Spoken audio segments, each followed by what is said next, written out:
Alright, I'm making this response video in response to Numberphile's Impossible Squares video. I think they missed a lot of squares you can make if you just follow the rules by connecting one dot to connecting dots. You can say connect this dot, connect these dots, connect these, and connect these, and now you have a square in the middle with the intersections. And since this distance is 1, that makes the sides root 2 over 2. So the area of this square is root 2 over 2 squared, or 1/2. So you can make a lot of squares this way. If you just pick a dot, go over some number of squares, and up some number of squares. Let's say we went over, say, A squares, and up, say, B squares. Then shift everything up by 1. And then we do the same from coming in the parallel or perpendicular direction. Now we're going down A and over B, and shift over 1. And again, we have a square in the intersection. And we can calculate the area that this would have if we look at, so let's call this point 0, 0, and draw some axes here. It's our Y and our Z. And if we want to look for this intersection point, if we can find this intersection point, we will have this as the X, this for the Y, and we'll have this triangle. And we can use the same technique they used in the video. Since we have this triangle, we'll have this length and this length. The area of this will just be the sum of the squares of these two lengths. So we want to find the intersection, we'll take the equation of this line, which is just y equals rise over run b over a x, and it passes through 0, 0. Then we'll take the equation of this line, and it passes through this point, and since these lines are shifted over by 1, this is shifted over by 1, so this point is 1 on the x-axis. Right. So this line is the reciprocal and in the negative direction.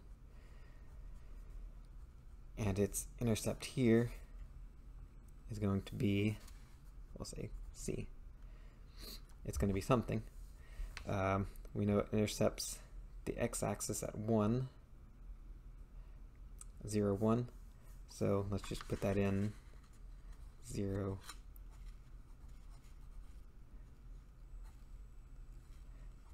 C. We can solve for C. C is just A over B. So let's fill that in.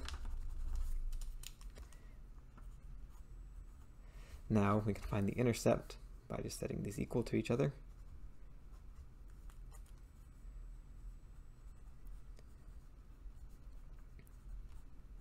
Multiply through by b over a, we get b squared a squared.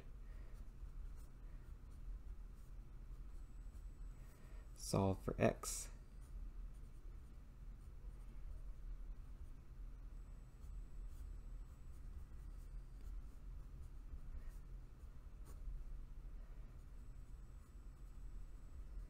So that's the x. So this gives us this length. Now we can solve for y by just plugging this back into this equation, and we will get b over a, b squared a squared plus 1. And all we have to do is add the squares of x and y, and that should give us the area. So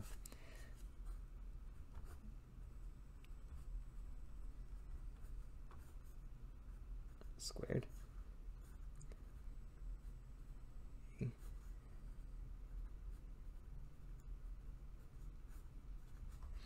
And if we went to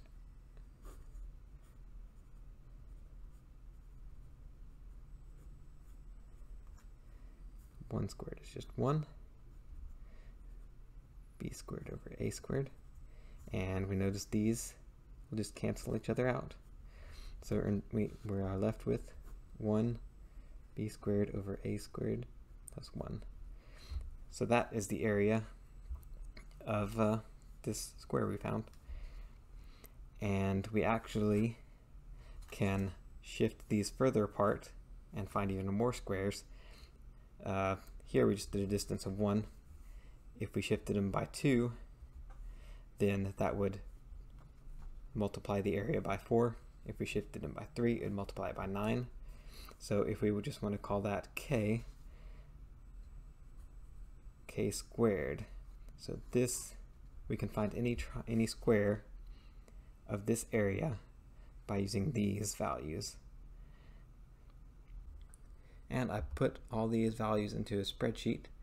So this is our A, and this is our B, and this is K, or how far apart the lines are. And we can find squares with all these areas, and you can change how far apart the lines are. And you see, if you shift the lines by 2 and you have just a 1, 1, 1, so a perfectly diagonal line, you will get a 2 area triangle. If you shift them by 3, you get these values. Shift them by 4, then we can get an 8 area triangle with the 1, 1, or we can get like a 3.2 area triangle or 1.6. So I'll put a link to this in the description. You can, if you want to look at it.